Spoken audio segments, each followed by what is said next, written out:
L'innovation féminin, c'est un thème qui est au croisement de deux histoires qui n'étaient peut-être pas censées se raconter et se rencontrer. La première histoire, c'est que nous sommes dans une période économique où on n'a jamais autant parlé d'innovation depuis les années 2006-2007 et depuis la parution du livre blanc par l'OCDE, le fameux manuel d'Oslo 2004, qui a pour objectif de dire comment on fait pour relancer l'économie, pour contribuer au renouvellement économique. Le problème, c'est que ce renouvellement économique, il tarde. Donc, il y a un premier problème qui est comment on fait. Et là, on s'est mis à parler d'innovation comme si avant personne n'avait parlé d'innovation. Premier point. Deuxième point, les femmes. C'est un phénomène qui émerge depuis les années 1960 avec des mouvements féministes. On arrive dans les années 2001 où là, on commence en France à s'attaquer à la question de l'entrepreneuriat féminin avec ce fameux chiffre des 30%. C'est issu de 1998, Geneviève Fraisse, déléguée interministérielle sous Lionel Jospin. Et puis finalement, entre cette période-là et maintenant, les choses n'ont pas réellement changé.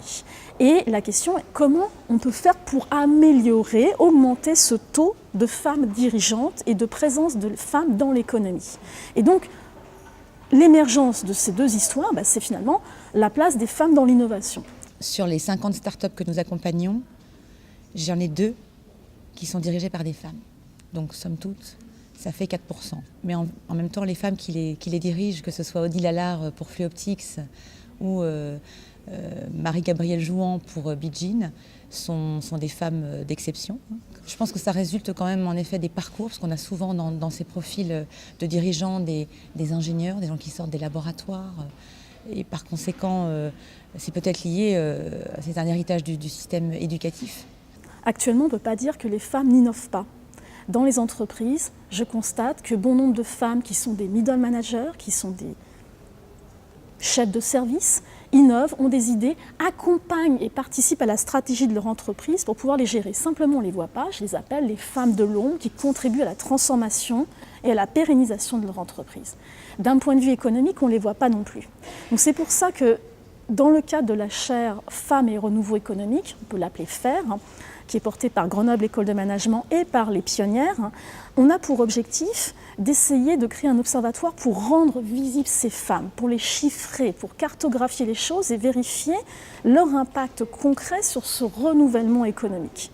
On observe de la consanguinité, une filiation entrepreneuriale. On observe que les femmes qui entreprennent, presque plus que les hommes, sont issus de parents entrepreneurs.